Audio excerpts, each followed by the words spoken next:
저를 포함해서 그 누구도 예상하지 못했던 파격적이고 이변적인 결과라고 할 수 있는데요. 칸의 새 역사를 읽어냈기 때문입니다. 줄리아 듀크르노는 칸 역사상 단독 수상으로는 최초의 여성 황금 종려상 수상자가 됐습니다.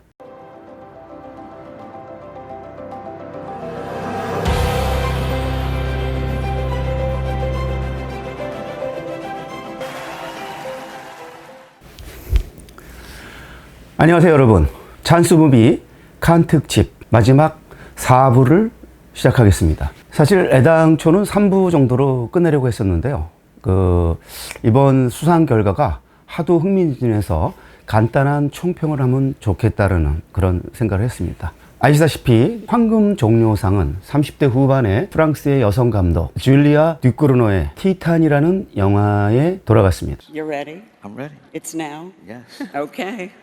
The Palme d'Or, Titane.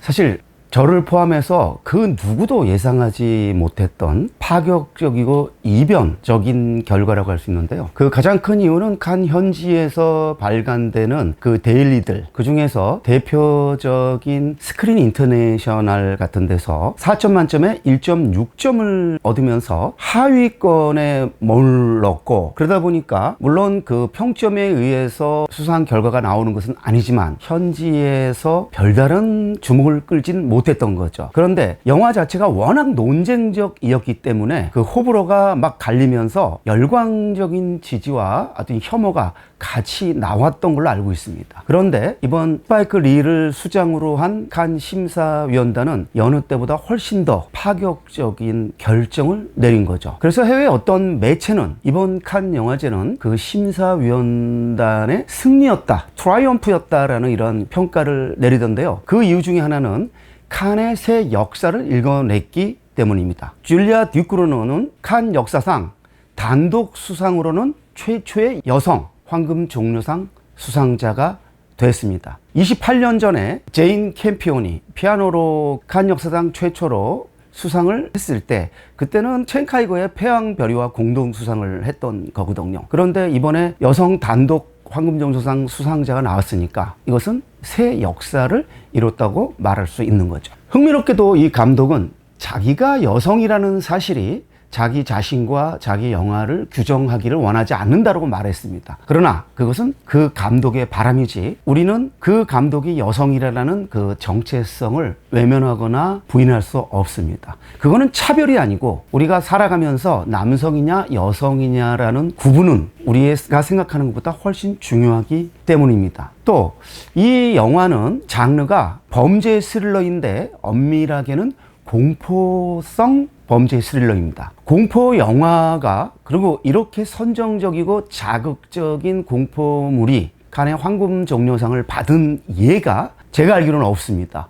없었기 때문에 그 자체도 파격적이고 이변이라고 평할 수 있는 거죠. 간단한 줄거리를 소개를 하면, 어릴 적 사고로 인해서 티타늄이 머리에 박힌 소녀가 성장해 가면서 자동차와 이상한 과열된 사랑에 빠집니다. 그러면서 실종된 소년인 척 가장하면서 그 소년의 아버지를 만나면서 기행을 펼쳐가는, 근데 이때 기행은 놀라지 마십시오, 연쇄 살인마입니다. 네, 티탄이 궁금하신 분들 왓챠에서 머지않아 볼 수 있을 텐데요. 그 2016년 칸 비평가 주간에서 선보이면서 센세이션을 일으켰던 장편 데뷔작 로를 여러분이 구해서 보실 수 있을 것입니다.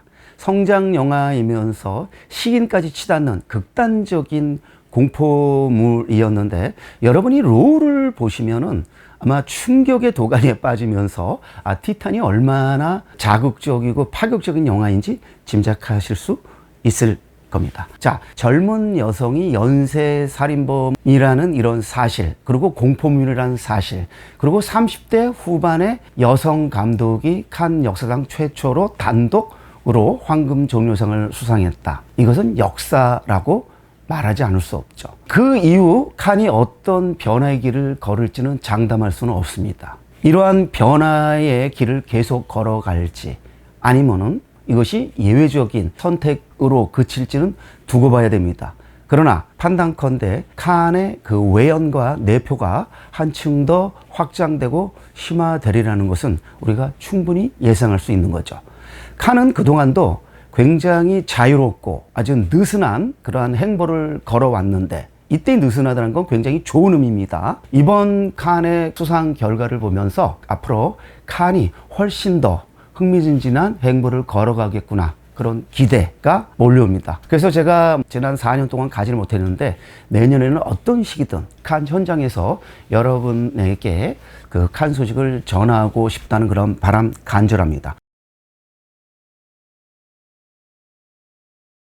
그 심사위원 대상과 심사위원상도 각 2편씩 가져갔죠. 이 자체도 파격이고 이변입니다. 제가 아는 한 이렇게 두 부문에서 공동 수상을 한 사례가 없기 때문에 사실 이런 선택도 상당히 주목할 만한데요. 심사위원 대상은 아시가르 파라디의 영웅과, 그리고 핀란드 유오 코스마넨의 컴파트먼트 넘버 6, 그리고 심사위원상은 2010년 황금 종려상을 거머쥐었던 태국 아페차뻥 유라세타쿤의 메모리아와 이스라엘 나다브 라피드의 아헤드의 무르이 같이 상을 가져갔죠. 제가 이스라엘 영화에 대한 각별한 애정을 피력했었는데, 그래서 어떤 큰 상을 받기를 바란다고 했는데 역시 상을 가져갔죠. 그리고 감독상은 제가 황금 종려상을 예상했던 레오스 카락스의 아네트가 가져갔고요. 감독상을 예상했던 하마구치 루스키의 드라이브 마이 카는 각본상을 가져갔죠. 그리고 그 연기상은 저도 이번에 처음 알게 된 두 젊은 배우가 가져갔는데, 호주 영화 니트렘의 칼렙 랜드리 존스와 노르웨이 요아킴 트리에의 세상에서 가장 나쁜 사람 The Worst Person in the World의 레나 라인스베가 가져갔습니다. 이래저래 올 칸은 파격과 이변의 연속이라고 할 수 있을 텐데요.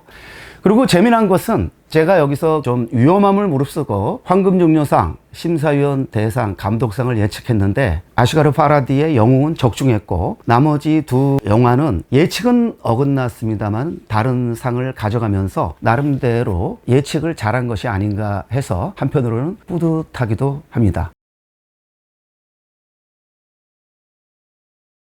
그리고 한국 영화의 위상도 말씀드렸듯이 대단한 성과를 이뤘는데요. 개막식에 깜짝 등장한 봉준호만이 아니고, 또 시상자로 한국 영화인으로 두 번째고 배우로는 첫 번째로 나선 이병헌, 그리고 한국 영화인으로는 다섯 번째로 심사위원으로 나섰던 송강호. 올해 경쟁 부문에 진출하지 못해서 아쉬움이 컸습니다만은 여러모로 한국 영화의 위상이 빛났던 한 해였지 않았나, 이렇게 생각을 합니다. 자, 결론 내겠습니다. 제가 볼 때 수상 결과로만 보면은 올 칸 영화제는 유럽 영화의 완승, 그리고 아시아 영화와 중동 영화의 대선전, 그리고 미국 영화의 완패로 결론 지을 수 있지 않을까, 이렇게 보고 있습니다. 미국 영화 3편, 한 편도 상을 가지 못했고요. 자, 유럽 영화, 특히 프랑스 영화는 황금종려상과 감독상, 1등상과 3등상을 가져갔으니 유럽 영화, 그중에서 프랑스 영화는 완전히 쾌재를 부를 수가 있었을 테고요. 또 다른 그 부문에서 프랑스 아닌 유럽 영화들이 상을 여러 편 가져갔으니 이래저래 올해는 유럽 영화, 그동안 좀 자존심이 상했던 유럽 영화가 자존심을 완전히 만회하면서 그 완승을 거둔 한 해로 기록될 것 같습니다. 자, 심사위원장이 만약에 프랑스인이었다라면 두고두고 말이 많았겠죠. 그런데 심사위원장은 미국의 블랙 시네마의 기수였던 스파이크 리였습니다. 따라서 뭐 유럽 영화가 완승을 거둔 것 가지고 뭐 트집 잡기는 어렵지 않나, 이렇게 보고 있습니다. 자, 74회 칸 영화제는 그 어느 때보다도 파격과 이변을 많이 연출하면서 또 안배에서도 굉장히 주목할 만한 성과를 내면서 마무리되지 않았나, 이렇게 보고 있습니다. 여러분, 이것으로 칸 특집 마치겠습니다. 고맙습니다.